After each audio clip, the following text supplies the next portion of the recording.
Chapitre 12, où Phileas Fogg et ses compagnons s'aventurent à travers les forêts de l'Inde et ce qui s'ensuit. Le guide, afin d'abréger la distance à parcourir, laissa sur sa droite le tracé de la voie dont les travaux étaient en cours d'exécution. Ce tracé, très contrarié par les capricieuses ramifications des monts Vindhyas, ne suivait pas le plus court chemin que Phileas Fogg avait intérêt à prendre. Le Parsi, très familiarisé avec les routes et sentiers du pays, prétendait gagner une vingtaine de miles en coupant à travers la forêt, et on s'en rapporta à lui. Phileas Fogg et Sir Francis Cromarty, enfouis jusqu'au cou dans leur cacolet, étaient fort secoués par le trot raide de l'éléphant auquel son mahout imprimait une allure rapide. Mais ils enduraient la situation avec le flegme le plus britannique, causant peu d'ailleurs, et se voyant à peine l'un l'autre. Quant à Passepartout, posté sur le dos de la bête et directement soumis au coup et au contre-coup, il se gardait bien, sur une recommandation de son maître, de tenir sa langue entre ses dents, car elle eût été coupée nette. Le brave garçon, tantôt lancé sur le cou de l'éléphant, tantôt rejeté sur la croupe, faisait de la voltige comme un clown sur un tremplin. Mais il plaisantait, il riait au milieu de ses sauts de carpe, et de temps en temps, il tirait de son sac un morceau de sucre que l'intelligent Kiouni prenait du bout de sa trompe sans interrompre un instant son trot régulier. Après 2 heures de marche, le guide arrêta l'éléphant et lui donna 1 heure de repos. L'animal dévora des branchages et des arbrisseaux, après s'être d'abord désaltéré à une mare voisine. Sir Francis Cromarty ne se plaignait pas de cette halte. Il était brisé. Mr. Fogg paraissait être aussi dispos que s'il fût sorti de son lit. « Mais il est donc de fer, dit le brigadier général en le regardant avec admiration. « De fer forgé, répondit Passepartout, qui s'occupa de préparer un déjeuner sommaire. À midi, le guide donna le signal du départ. Le pays prit bientôt un aspect très sauvage. Aux grandes forêts succédèrent des taillis de tamarins et de palmiers nains, puis de vastes plaines arides, hérissées de maigres arbrisseaux et semées de gros blocs de syénite. Toute cette partie du Haut-Bundelkund, peu fréquentée des voyageurs, est habitée par une population fanatique, endurcie dans les pratiques les plus terribles de la religion hindoue. La domination des Anglais n'a pu s'établir régulièrement sur un territoire soumis à l'influence des Rajas, qu'il eût été difficile d'atteindre dans leurs inaccessibles retraites des Vindhyas. Plusieurs fois, on aperçut des bandes d'Indiens farouches qui faisaient un geste de colère en voyant passer le rapide quadrupède. D'ailleurs, le Parsi les évitait autant que possible, les tenant pour des gens de mauvaise rencontre. On vit peu d'animaux pendant cette journée, à peine quelques singes qui fuyaient avec 1000 contorsions et grimaces dont s'amusait fort Passepartout. Une pensée au milieu de bien d'autres inquiétait ce garçon. Qu'est-ce que Mr. Fogg ferait de l'éléphant quand il serait arrivé à la station d'Allahabad? L'emmènerait-il? Impossible. Le prix du transport ajouté au prix d'acquisition en ferait un animal ruineux. Le vendrait-on? Le rendrait-on à la liberté? Cette estimable bête méritait bien qu'on eût des égards pour elle. Si par hasard Mr. Fogg lui en faisait cadeau, à lui, Passepartout, il en serait très embarrassé. Cela ne laissait pas de le préoccuper. À 8 heures du soir, la principale chaîne des Vindhyas avait été franchie, et les voyageurs firent halte au pied du versant septentrional, dans un bungalow en ruine. La distance parcourue pendant cette journée était d'environ 25 miles, et il en restait autant à faire pour atteindre la station d'Allahabad. La nuit était froide. À l'intérieur du bungalow, le Parsi alluma un feu de branches sèches, dont la chaleur fut très appréciée. Le souper se composa de provisions achetées à Colby. Les voyageurs mangèrent en gens harassés et moulus. La conversation, qui commença par quelques phrases entrecoupées, se termina bientôt par des ronflements sonores. Le guide veilla près de Kiouni, qui s'endormit debout, appuyé au tronc d'un gros arbre. Nul incident ne signala cette nuit. Quelques rugissements de guépards et de panthères troublèrent parfois le silence, mêlés à des ricanements aigus de singes. Mais les carnassiers s'en tinrent à des cris et ne firent aucune démonstration hostile contre les hôtes du bungalow. Sir Francis Cromarty dormit lourdement comme un brave militaire rompu de fatigue. Passepartout, dans un sommeil agité, recommença en rêve les culbutes de la veille. Quant à Mr. Fogg, il reposa aussi paisiblement que s'il eût été dans sa tranquille maison de Savile Row. À 6 heures du matin, on se remit en marche. Le guide espérait arriver à la station d'Allahabad le soir même. De cette façon, Mr. Fogg ne perdrait qu'une partie des 48 heures économisées depuis le commencement du voyage. On descendit les dernières rampes des Vindhyas. Kiouni avait repris son allure rapide. Vers midi, le guide tourna la bourgade de Callanger située sur le Cany, un des sous-affluents du Gange. Il évitait toujours les lieux habités, se sentant plus en sûreté dans ces campagnes désertes qui marquent les premières dépressions du bassin du grand fleuve.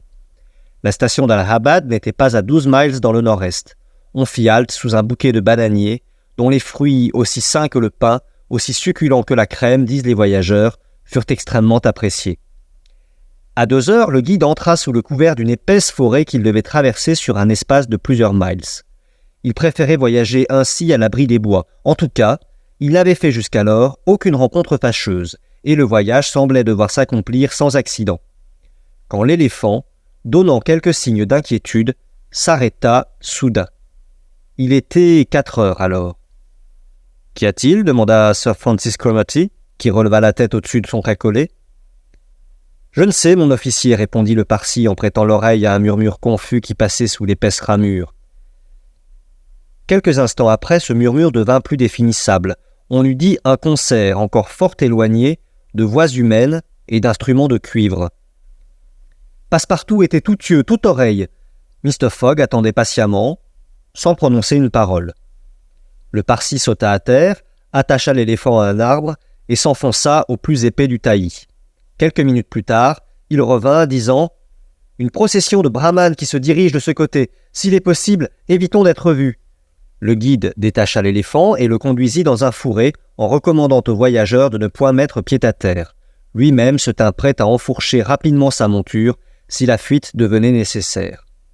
Mais il pensa que la troupe de fidèles passerait sans l'apercevoir, car l'épaisseur du feuillage le dissimulait entièrement. Le bruit discordant des voix et des instruments se rapprochait. Des chants monotones se mêlaient au son des tambours et des cymbales. Bientôt la tête de la procession apparut sous les arbres à une 50aine de pas du poste occupé par Mr. Fogg et ses compagnons. Ils distinguaient aisément à travers les branches le curieux personnel de cette cérémonie religieuse. En première ligne s'avançaient des prêtres, coiffés de mitres et vêtus de longues robes chamarrées. Ils étaient entourés d'hommes, de femmes, d'enfants, qui faisaient entendre une sorte de psalmodie funèbre, interrompue à intervalles égaux par des coups de tam-tam et de cymbales. Derrière eux, sur un char aux larges roues dont les rayons et la jante figuraient un entrelacement de serpents, apparut une statue hideuse, traînée par 2 couples de zébus richement caparaçonnés. Cette statue avait 4 bras, le corps colorié d'un rouge sombre, les yeux hagards, les cheveux emmêlés, la langue pendante, les lèvres teintes de henné et de bétel. À son cou s'enroulait un collier de tête de mort, à ses flancs une ceinture de mains coupées. Elle se tenait debout, sur un géant terrassé auquel le chef manquait. Sir Francis Cromarty reconnut cette statue. « La déesse Kali » murmura-t-il, « la déesse de l'amour et de la mort. »« De la mort, j'y consens, mais de l'amour, jamais !» dit Passepartout. « La vilaine bonne femme !» Le Parsi lui fit signe de se taire. Autour de la statue s'agitait, se déménait, se convulsionnait un groupe de vieux fakirs zébrés de bandes d'ocre, couverts d'incisions cruciales qui laissaient échapper leur sang goutte à goutte, énergumènes stupides qui, dans les grandes cérémonies hindoues, se précipitent encore sous les roues du char de Jaggernaut. Derrière eux, quelques brahmanes, dans toute la somptuosité de leur costume oriental, traînaient une femme qui se soutenait à peine. Cette femme était jeune, blanche comme une européenne. Sa tête, son cou, ses épaules, ses oreilles, ses bras, ses mains, ses orteils étaient surchargés de bijoux, colliers, bracelets, boucles et bagues. Une tunique lamée d'or, recouverte d'une mousseline légère, dessinait les contours de sa taille. Derrière cette jeune femme, contraste violent pour les yeux, des gardes armés de sabres nus passaient à leur ceinture et de longs pistolets damasquinés portaient un cadavre sur un palanquin. C'était le corps d'un vieillard, revêtu de ses opulents habits de Raja, ayant comme en sa vie le turban brodé de perles, la robe tissue de soie et d'or, la ceinture de cachemire diamantée et ses magnifiques armes de prince indien. Puis des musiciens et une arrière-garde de fanatiques, dont les cris couvraient parfois l'assourdissant fracas des instruments, fermaient le cortège. Sir Francis Cromarty regardait toute cette pompe d'un air singulièrement attristé. « Un sutty » dit-il. Le Parsi fit un signe affirmatif et mit un doigt sur ses lèvres.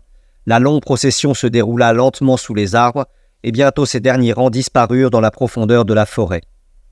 Peu à peu, les chants s'éteignirent. Il y eut encore quelques éclats de cris lointains, et enfin, à tout ce tumulte succéda un profond silence.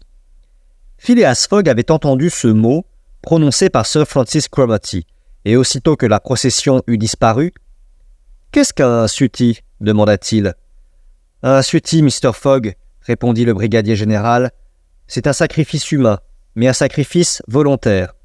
Cette femme que vous venez de voir sera brûlée demain, aux premières heures du jour. »« Ah, les gueux !»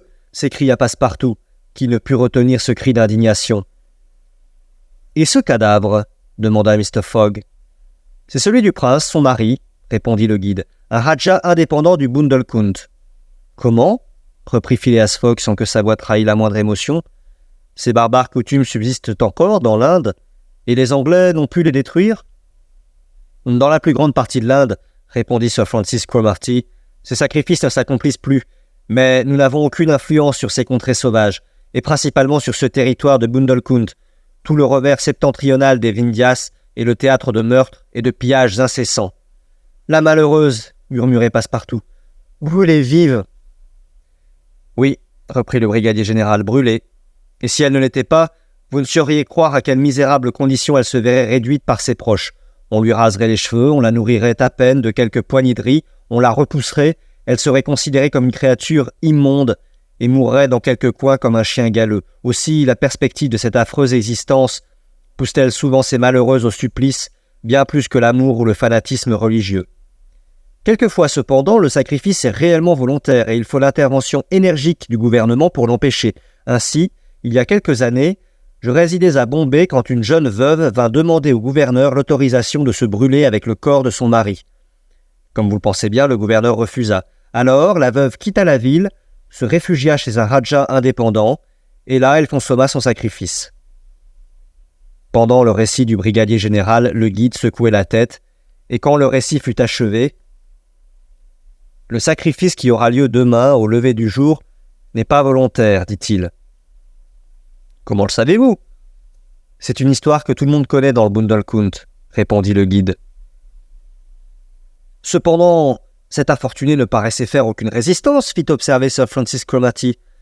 Cela tient à ce qu'on l'a enivré, de la fumée du chanvre et de l'opium. Mais où la conduit-on ? À la pagode de Pillaji, à 2 miles d'ici. Là, elle passera la nuit en attendant l'heure du sacrifice. Et ce sacrifice aura lieu demain, dès la première apparition du jour. » Après cette réponse, le guide fit sortir l'éléphant de l'épée fourrée et se hissa sur le cou de l'animal. Mais au moment où il allait l'exciter par un sifflement particulier, Mr. Fogg l'arrêta et s'adressant à Sir Francis Cromarty, « Si nous sauvions cette femme, dit-il. »« Sauver cette femme, Monsieur Fogg ?» s'écria le brigadier général. « J'ai encore 12 heures d'avance. Je puis les consacrer à cela. »« Tiens, mais vous êtes un homme de cœur, dit Sir Francis Cromarty. »« Quelquefois, répondit simplement Phileas Fogg. Quand j'ai le temps. »